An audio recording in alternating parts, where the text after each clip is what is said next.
Good evening children.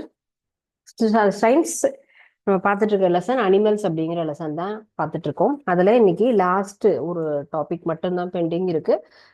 வந்துட்டு preservation of எப்படி நம்ம வந்து கன்சர்வேஷன் பார்த்தோம் இல்லையா? ஸோ அது போல இப்போ என்டாஞ்சர்ட் ஸ்பீசியஸ் அனிமல்ஸை எப்படி நம்ம வந்து ப்ரிவென்ஷன் பண்ணணும் அப்படிங்கிறது தான் இந்த செஷன்ல நம்ம பார்க்க போறோம். அதுக்கு முன்னாடி நம்ம பார்க்கறது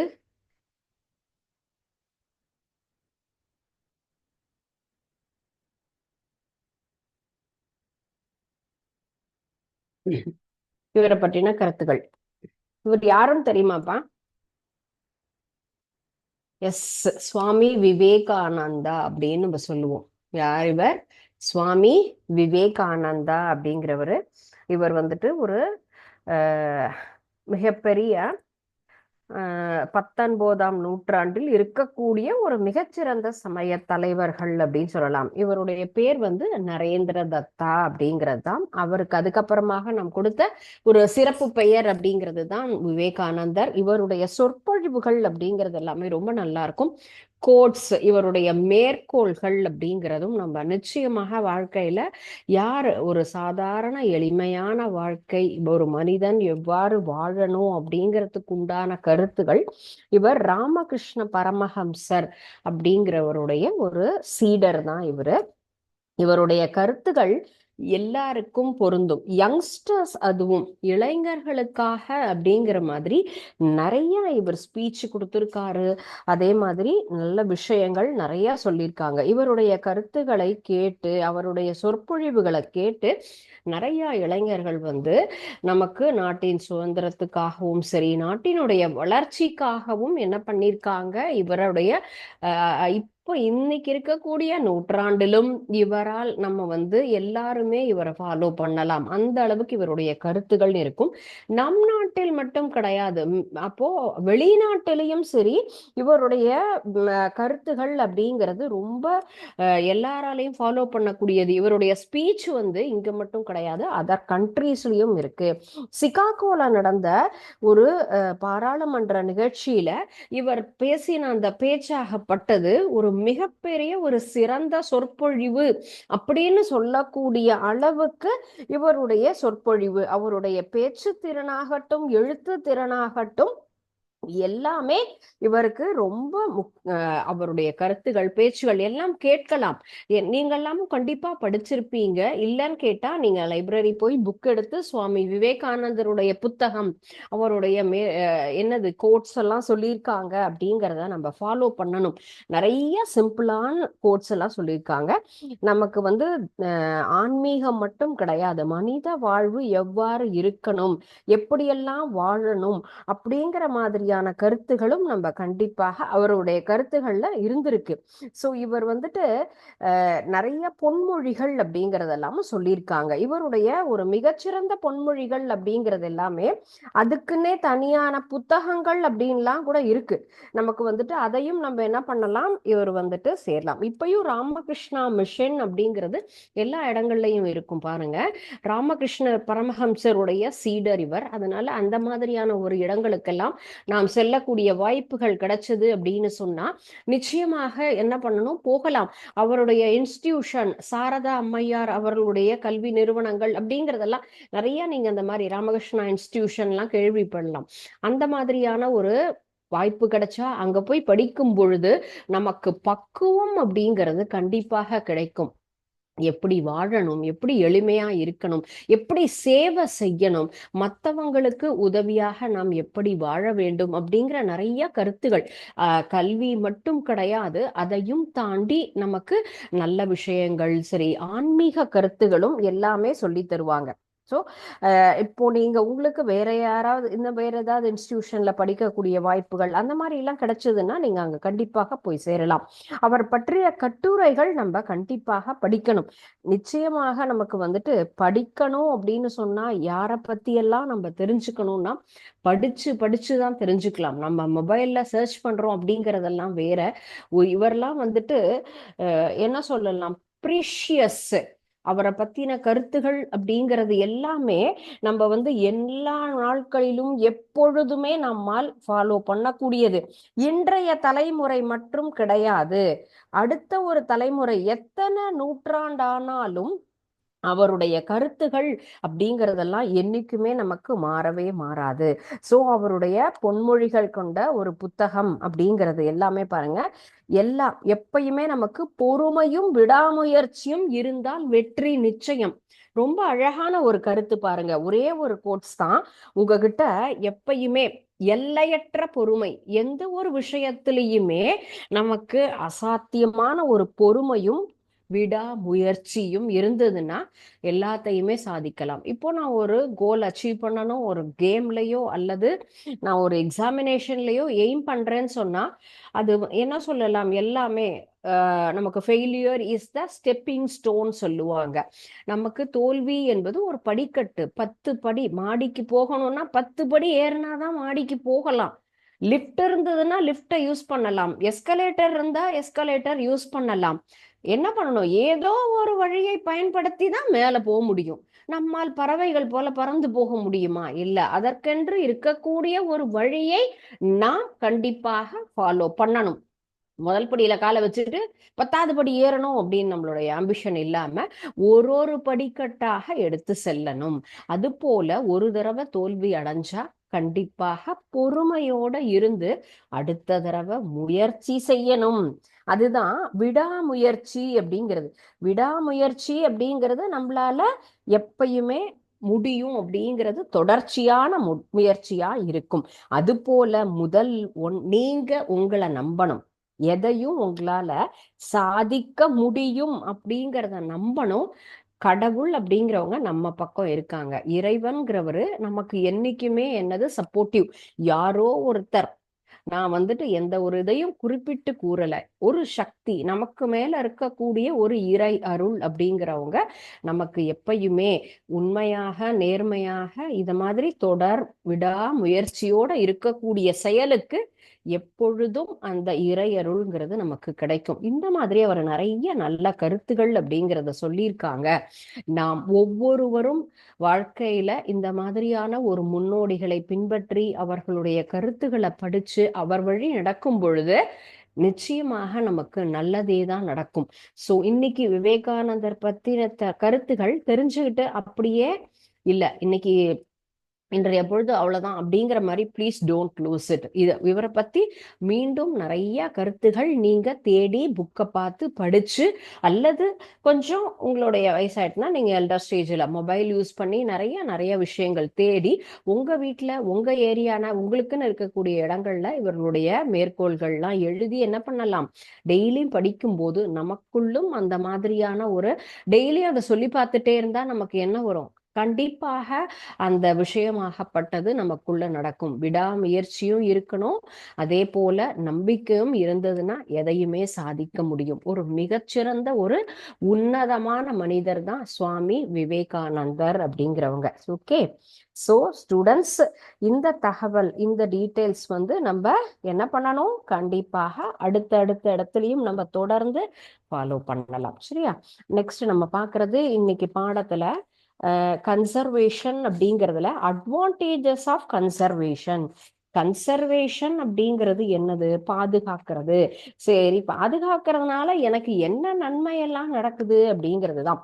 சோ நமக்கு சரணாலயங்கள் இருக்கிறதுனால நமக்கு என்ன பயன் கேட்டா, அவங்க வசிக்கிற இடத்துக்கு தகுந்த மாதிரி என்ன பண்ண முடியும், அவங்களால அங்க வசிக்க முடியும். மேல ஒருத்தருக்கு ஒருத்தர் ஈஸியாக தொடர்பு கொள்ள முடியும். அவங்களுடைய இயற்கை வாழிடம்ங்கிறது பாதுகாப்பாக இருக்கு. பராமரிக்கக்கூடிய செலவு அப்படிங்கிறதும் நமக்கு ரொம்ப குறைவாக இருக்கு. So these are all the advantages of conservation. நமக்கு சரணாலயங்களை எல்லாம் பாதுகாக்கிறதுனால நமக்கு என்ன பாதுகாப்பு. Next one is prevention of cruelty to animals. Prevention அப்படின்னு சொன்னா இல்லது பாதுகாப்பது இல்லையா? சோ ப்ரிவென்ஷன் அப்படிங்கிறது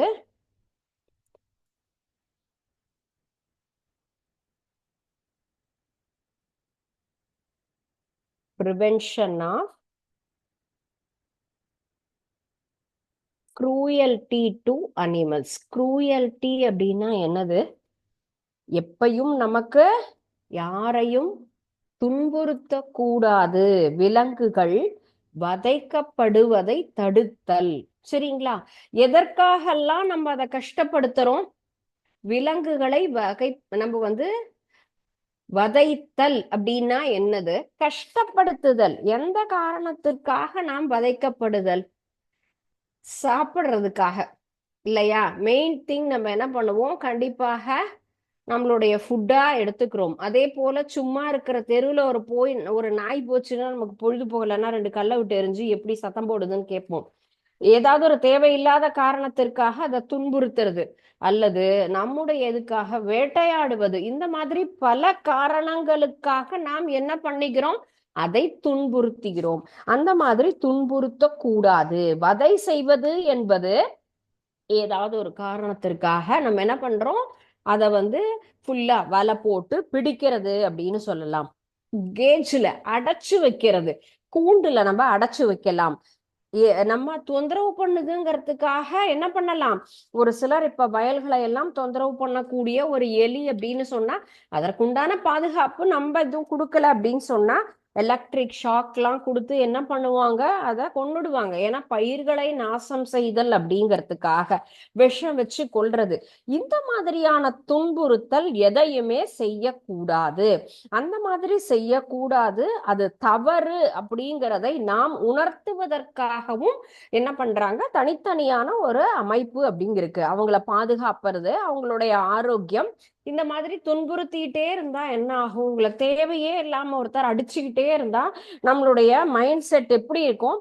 ஏன் இந்த டீச்சர் நம்மள தேவையில்லாம திட்டிகிட்டே இருக்காங்க? ஏன் நம்ம அம்மா நம்மள ஏதோ சொல்லிட்டே இருக்காங்க? காரணமே இல்லாம நம்மள பேசுறாங்க. இப்படியெல்லாம் இருந்தா என்ன ஆகும்? நம்ம உடனே சொல்லுவோம். இப்பெல்லாம் நம்ம என்ன ஆகுது?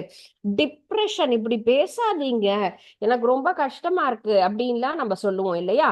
சோ அந்த மாதிரி எதுவுமே நமக்கு அனிமல்ஸும் சரி என்ன ஆகக்கூடாது? டிஸ்ட்ரெஸ் ஆகக்கூடாது.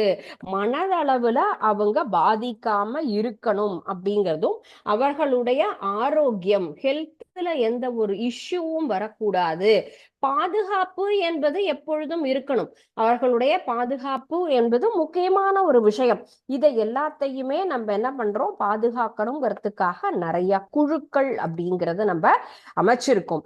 அவங்க ஏதாவது ஒரு டிசீஸால பாதிக்கப்பட்டு இருக்காங்க, நோயினால் பாதிக்கப்பட்டவர்கள் அப்படின்னு சொன்னா நமக்கு தான் தலைவலி, காய்ச்சல், ஜுரமா? இல்ல, அனிமல்ஸுக்கும் பல வகையான நோய்கள் நம்ம பார்த்திருக்கோம் இல்லையா?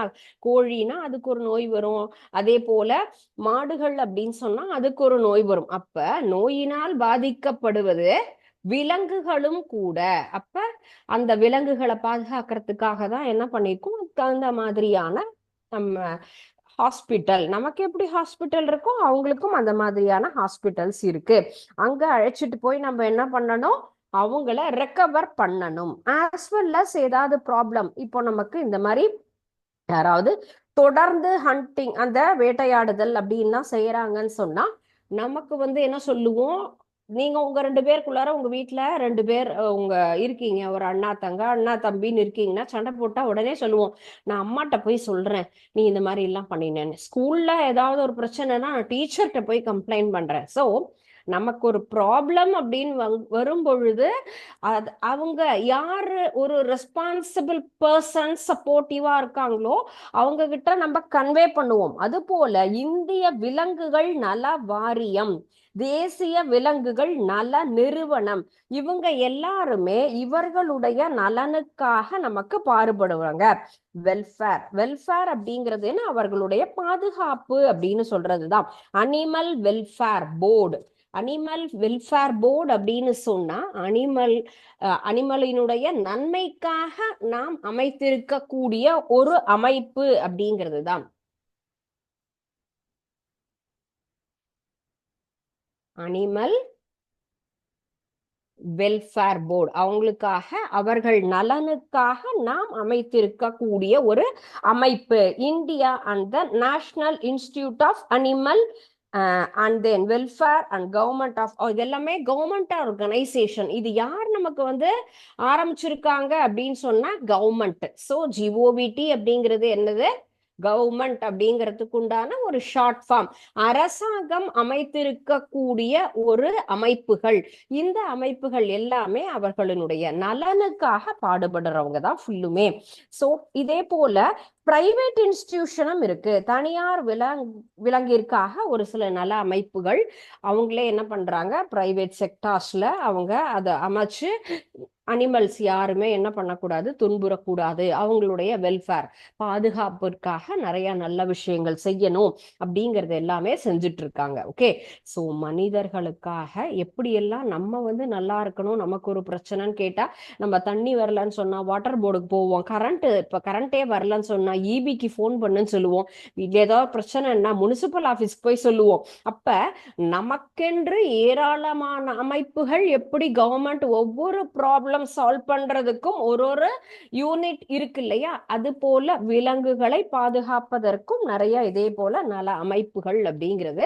அதுல ஒன் ஆஃப் த இம்பார்ட்டன்ட் அப்படின்னு சொல்லக்கூடியதுதான் ப்ளூ கிராஸ். இதை நம்ம வந்து மீடியாலெல்லாம் நிறைய சொல்லி கேள்விப்பட்டிருக்கோம் இல்லையா.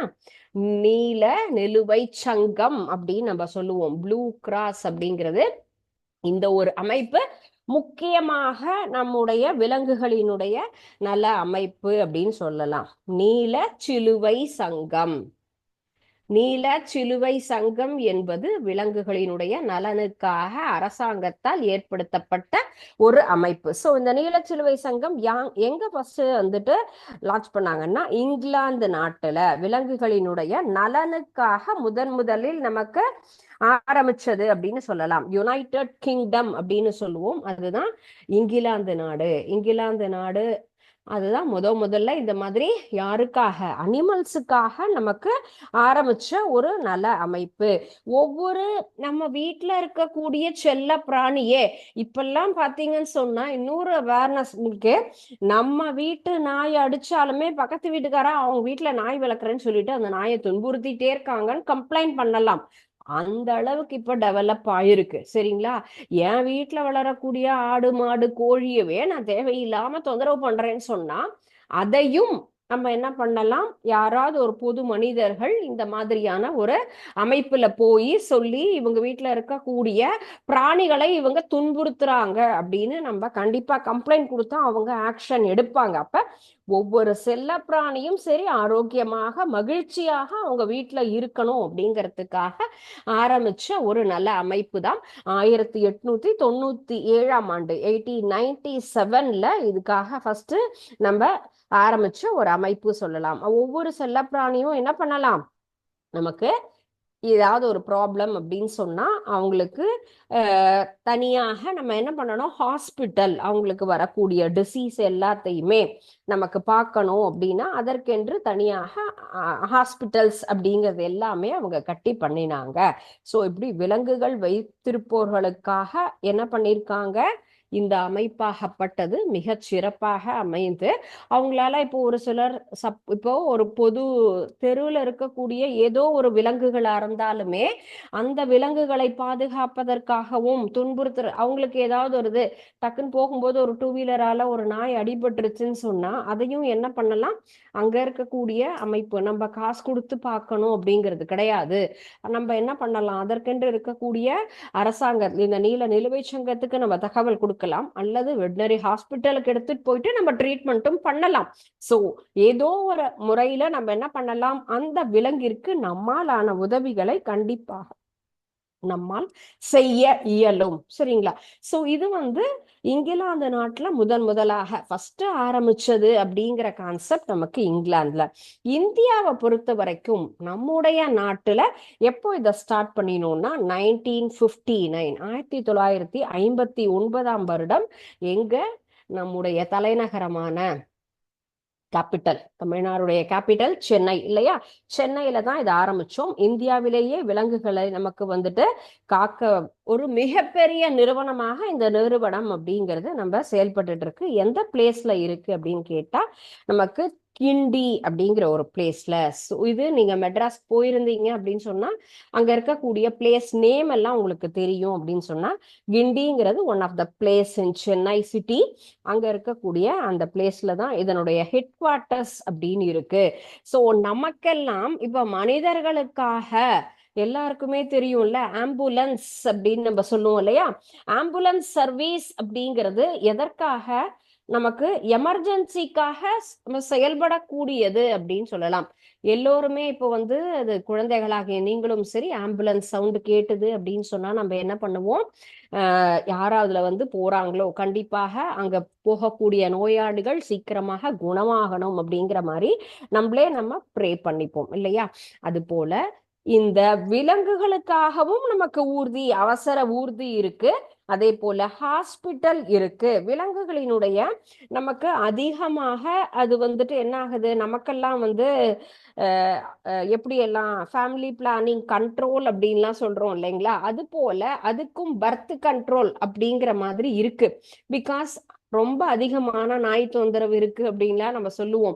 ஸோ கம்ப்ளைண்ட் பண்ணினா அதற்கென்று உரிய நடவடிக்கைகள் அப்படிங்கிறதும் எடுப்பாங்க. ஸோ இவங்களுக்காக இருக்கக்கூடியது என்ன விஷயம் அப்படிலாம் நம்ம அமெண்ட் பண்ணியிருக்கோம் அப்படின்னு கேட்டா, ஹாஸ்பிட்டல், இவங்களுக்கென்று தனியான ஒரு மருத்துவமனைகள் அப்படின்னு சொல்லலாம். அடுத்தது ஷெல்டர், பாதுகாக்க முடியல ஆனா அது ஒரு மிகப்பெரிய நல்ல விலங்கு, அதை பாதுகாத்தாதான் அடுத்த சந்ததி. பர்த் கண்ட்ரோல் இருக்கக்கூடிய அளவுக்கு ஒரு சில விலங்குகள் இருக்கும், பாதுகாக்கக்கூடிய லெவல்லையும் ஒரு சில விலங்குகள் இருக்கும். அதையும் நம்ம என்ன பண்ணணும்? பாதுகாக்கணும். அண்ட் தென் ஆம்புலன்ஸ் சர்வீஸ், அவர்களுக்காக நாம் அவசர ஊர்தி அப்படிங்கிற அந்த ஒரு விஷயமும் நம்ம ஃபாலோ பண்றோம். பர்த் கண்ட்ரோல், இந்த மாதிரி இந்த ஆர்கனைசேஷன்ல இந்த மாதிரி நிறைய நல்ல விஷயங்கள், ஒவ்வொரு விஷயத்திற்குமே எல்லா வகைகளுக்கும் நமக்கு உதவியாக இருக்கக்கூடியது அப்படிங்கிறது தான் இந்த ப்ளூ கிராஸ். இவங்க மூலமாக இந்த மாதிரியான செயல்கள் அப்படிங்கிறதும் நடந்துட்டு இருக்கு. அதே போல அவங்களுக்கு தங்க இடம் இல்லை அப்படின்னு சொன்னா அதற்கென்று ஒரு தனியான ஒரு பிளேஸ் அந்த மாதிரி ஏற்படுத்தி செய்யறாங்க. அது போல விலங்குகளை வந்துட்டு நமக்கு முடியலன்னு சொன்னா நம்ம என்ன பண்ணுவோம்? நிறைய பேர் இப்ப எல்லாம் பெட் அனிமல்ஸ் எல்லாம் வளர்க்குறோம். அப்ப நமக்கு வேணும் அப்படின்னு சொன்னா அங்க போயிட்டு நம்ம என்ன பண்ணலாம்? வாங்கலாம். ஆர் அதர்வைஸ் இப்போ நமக்கெல்லாம் மொபைல் ஹாஸ்பிட்டல் அப்படின்னு நம்ம சொல்றோம் இல்லையா? மொபைல் அப்படின்னாலே என்ன மீனிங் நமக்கு? மொபைல், இப்போ போனுக்கும் மொபைலுக்கும் என்ன வித்தியாசம்? போன் அப்படின்னு சொன்னா லேண்ட்லைன் கனெக்ஷன் அப்படின்னு நம்ம சொல்றோம் இல்லைங்களா? தரைவழி தொடர்பு அப்படிங்கிறது, தரை மூலமாக நம்முடைய தொடர்பாகப்பட்டது நமக்கு என்னாச்சு முதல்லாம் இருந்தது. பட் ஒரு 15 இயர்ஸா மொபைல் போன் அப்படிங்கிறது தான். மொபைல் அப்படின்னா எல்லா இடத்திற்கும் அந்த பொருள் நம்மளால எடுத்துட்டு போக முடியும். மொபைல் சர்வீஸ்னா எல்லா இடங்களுக்கும் நகரக்கூடிய ஒரு விஷயம் அப்படின்னு நம்ம சொல்றோம் இல்ல? அது போலவே நமக்கு மொபைல் டிஸ்பென்சரி அப்படின்னு சொன்னா நடமாடும் மருத்துவ நிலையம். நடமாடும் மருத்துவ நிலையம் அப்படின்னு சொன்னா இப்போ நம்ம ஒரு விலங்குகளுக்கு ஏதோ ஒரு பிரச்சனை அப்படின்னு சொன்னா அவங்கள நம்மால ஒரு இடத்துக்கு டிரான்ஸ்ஃபர் பண்ணி கூட்டிட்டு போக முடியல அப்படின்னா அந்த டயத்துல எது வரும் நமக்கு? நடமாடும் மருத்துவ நிலையம் அப்படிங்கிறது வரும். நடமாடும் மருத்துவ நிலையம்னா நம்ம வீட்டு வாசல்லையே காய்கறி வருது, பழம் வருது, எல்லா விஷயங்களும் வருது.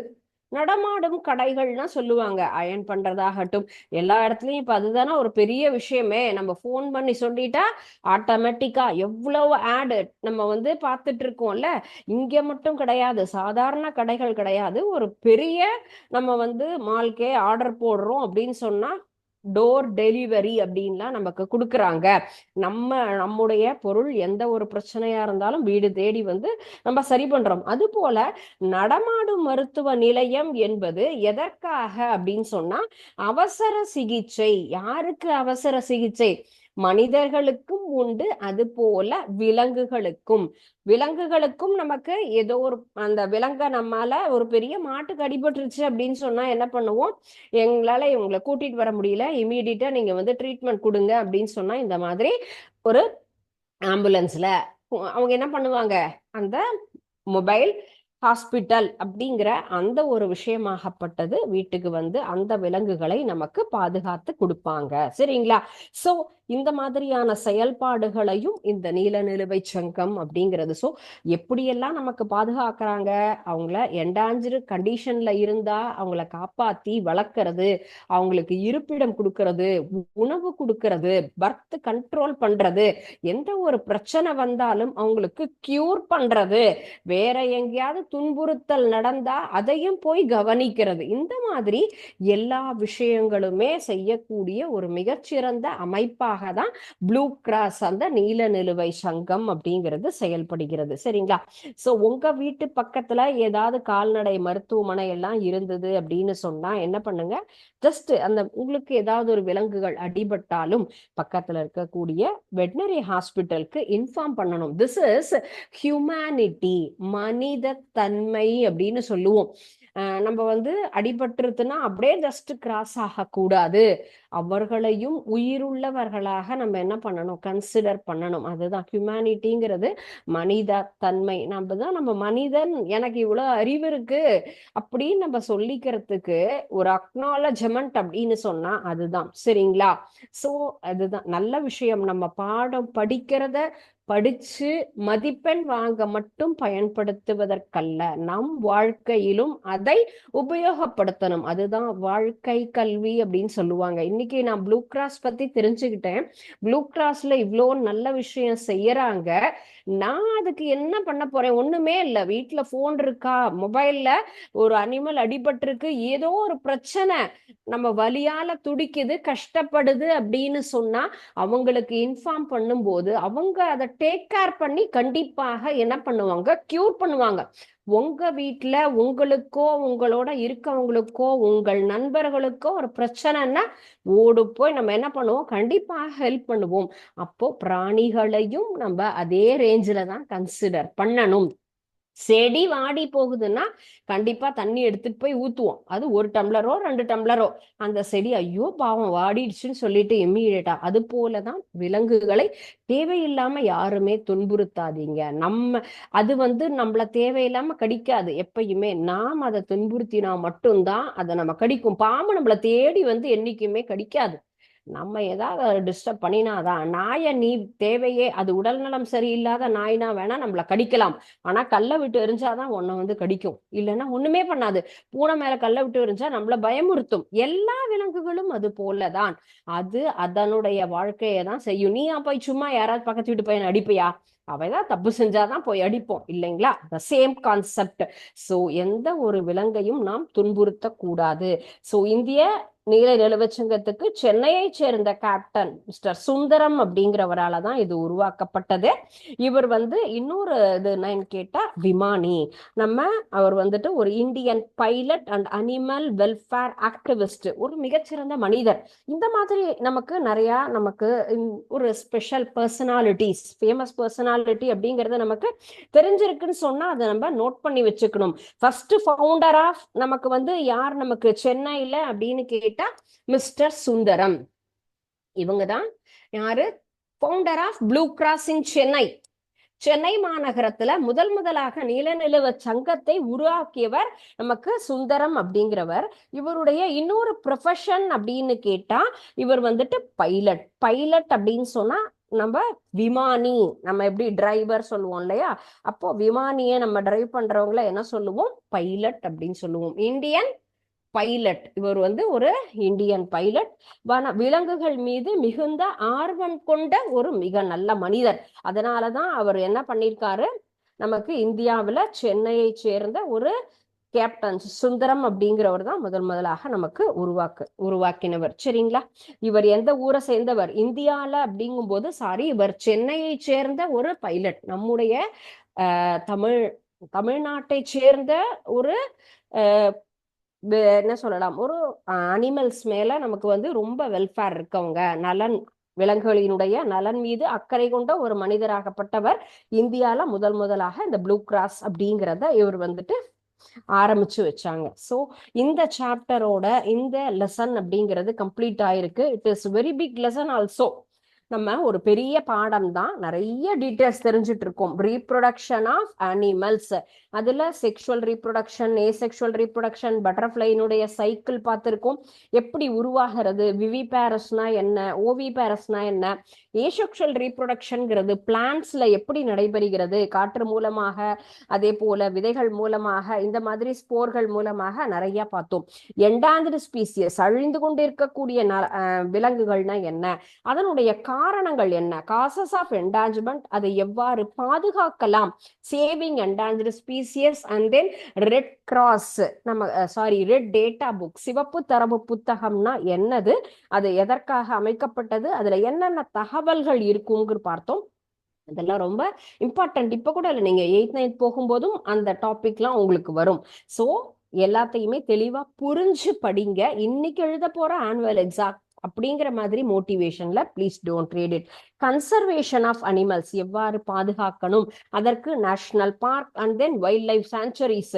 ஸோ தமிழ்நாட்டில் எங்கெல்லாம் இருக்கு, இந்தியால எங்கெல்லாம் இருக்கு. அடுத்ததுதான் நம்ம பார்த்தது வந்து prevention and then cruelty to animals. நம்ம விலங்குகளை ஏன் நம்ம வந்து வதைக்கிறோம், அதை வதைக்க கூடாது அப்படிங்கிறதுக்கு உண்டான அந்த கான்செப்டையும் நம்ம தெரிஞ்சுக்கிட்டோம். ஓகே, ஸோ இந்த second lesson of this term இந்த செஷனோட கம்ப்ளீட் ஆகுது.